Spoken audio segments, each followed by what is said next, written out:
ವೃಶ್ಚಿಕ ರಾಶಿಯವರೇ, ನೇರವಾಗಿ ಹೇಳಬೇಕೆಂದರೆ ಜಗತ್ತಿನಲ್ಲಿ ಯಾರೂ ಕೂಡ ನಿಮ್ಮನ್ನು ಅಷ್ಟು ಸುಲಭವಾಗಿ ಕಟ್ಟಿಹಾಕಲು ಸಾಧ್ಯವಿಲ್ಲ. ಆದರೆ ಇತ್ತೀಚಿನ ದಿನಗಳಲ್ಲಿ ನಿಮ್ಮದೇ ಆದ ಅತಿಯಾದ ಆಂತರಿಕ ಆಲೋಚನೆಗಳು ಮತ್ತು ನೀವು ಕಣ್ಣುಮುಚ್ಚಿ ನಂಬಿದ ಕೆಲವು ವ್ಯಕ್ತಿಗಳು ಇವತ್ತು ನಿಮ್ಮನ್ನು ಕಟ್ಟಿಹಾಕಿದ್ದಾರೆ ಅಲ್ವಾ? ನಿಮ್ಮ ಬೆಂಕಿಯಂತಹ ತೀಕ್ಷ್ಣ ಸ್ವಭಾವಕ್ಕೆ ಇಂದು ಪರಿಸ್ಥಿತಿಗಳೇ ಷರತ್ತುಗಳನ್ನು ವಿಧಿಸುತ್ತಿವೆ. ನಿಮ್ಮ ಈ ಇಂದಿನ ಕಟು ವಾಸ್ತವವನ್ನು ಬಿಚ್ಚಿಡುವ ಮುನ್ನ ದಯವಿಟ್ಟು ನಮ್ಮ ಪೇಜನ್ನು ಫಾಲೋ ಮಾಡಿ, ಈ ವಿಡಿಯೋಗೊಂದು ಲೈಕ್ ಕೊಡಿ ಹಾಗೂ ಕಾಮೆಂಟ್ ಬಾಕ್ಸ್ನಲ್ಲಿ ಓಂ ನಮಶ್ಚಂಡಿಕಾಯ ಎಂದು ಭಕ್ತಿಯಿಂದ ಬರೆಯಿರಿ. ಸದ್ಯ ನಿಮ್ಮ ಪರಿಸ್ಥಿತಿ ಯಾವ ಹಂತದಲ್ಲಿದೆ ಗೊತ್ತಾ? ನೀವು ಯಾರನ್ನಾದರೂ ಒಮ್ಮೆ ನಂಬಿದರೆ ಅವರಿಗಾಗಿ ನಿಮ್ಮ ಪ್ರಾಣವನ್ನೇ ಕೊಡುತ್ತೀರಿ. ಆದರೆ ಇವತ್ತು ನೀವು ಅನುಭವಿಸುತ್ತಿರುವ ಪ್ರತಿಯೊಂದು ನೋವಿಗೂ ನಿಮ್ಮ ಆ ಅತಿಯಾದ ನಂಬಿಕೆಯೇ ಮೂಲ ಕಾರಣವಾಗಿದೆ. ನೀವು ಯಾರಿಗಾದರೂ ಒಳ್ಳೆಯದನ್ನು ಮಾಡಲು ಹೋದರೆ ಅದು ಕೊನೆಗೆ ನಿಮ್ಮ ಮೇಲೇನೇ ತಿರುಗುಬಾಣವಾಗುತ್ತಿದೆ.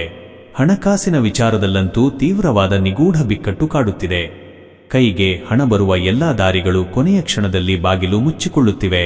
ಯಾರದ್ದೋ ಜವಾಬ್ದಾರಿಯನ್ನು ನಿಮ್ಮ ಹೆಗಲಿಗೆ ಹಾಕಿಕೊಂಡು ಇವತ್ತು ನೀವೇ ಸಾಲದ ಸುಳಿಗೆ ಸಿಲುಕಿ ನೆಮ್ಮದಿ ಕಳೆದುಕೊಂಡಿದ್ದೀರಿ. ಎಲ್ಲಕ್ಕಿಂತ ಹೆಚ್ಚಾಗಿ ನಿಮ್ಮ ರಹಸ್ಯಗಳನ್ನು ಮತ್ತು ನಿಮ್ಮ ಮೌನವನ್ನು ಬಂಡವಾಳ ಮಾಡಿಕೊಂಡು ನಿಮ್ಮ ಅತ್ಯಂತ ಆಪ್ತರೇ ನಿಮಗೆ ಬೆನ್ನಿಗೆ ಚೂರಿ ಹಾಕುವ ಕೆಲಸ ಮಾಡುತ್ತಿದ್ದಾರೆ. ನಿಮ್ಮ ಕಣ್ಣೆದುರೇ ಸಿಗಬೇಕಾದ ವೃತ್ತಿಪರ ಯಶಸ್ಸು ಅಥವಾ ಗೌರವ ಕೊನೆಯ ಕ್ಷಣದಲ್ಲಿ ಕೈತಪ್ಪಿ ಹೋಗುತ್ತಿರುವುದು ನಿಮ್ಮ ಆತ್ಮಾಭಿಮಾನಕ್ಕೆ ದೊಡ್ಡ ಪೆಟ್ಟು ನೀಡಿದೆ. ಸದಾ ಒಳಗೊಳಗೆ ಕಾಡುವ ಆತಂಕ, ತಳಮಳ ಮತ್ತು ನಿದ್ದೆಯಿಲ್ಲದ ಸಮಸ್ಯೆಯಿಂದಾಗಿ ನಿಮ್ಮ ಆರೋಗ್ಯ ಪೂರ್ಣವಾಗಿ ಹದಗೆಡುತ್ತಿದೆ. ಹೊರಗಡೆ ಜಗತ್ತಿಗೆ ನೀವೊಬ್ಬರೇ ಧೀರರಂತೆ ಕಾಣುತ್ತಿದ್ದರೂ ಒಳಗೊಳಗೆ ಅನುಭವಿಸುತ್ತಿರುವ ಈ ಒಂಟಿತನದ ಯಾತನೆ ನಿಮ್ಮ ಬದುಕಿಗೆ ಕನ್ನಡಿ ಹಿಡಿದಂತೆ ಅನಿಸುತ್ತಿದ್ದರೆ ತಪ್ಪದೆ ಈಗಲೇ ಕಮೆಂಟ್ ಮಾಡಿ ತಿಳಿಸಿ. ನಿಮ್ಮ ಈ ಎಲ್ಲ ಸಮಸ್ಯೆಗೆ ಶಾಶ್ವತ ರೂಪದ ಪರಿಹಾರ ಬೇಕಾಗಿದ್ದರೆ ಈ ಕೂಡಲೇ ಮೇಲೆ ಕಾಣಿಸುವ ನಂಬರ್ಗೆ ಕರೆ ಮಾಡಿ ಶಾಶ್ವತ ಪರಿಹಾರವನ್ನು ಪಡೆದುಕೊಳ್ಳಿ.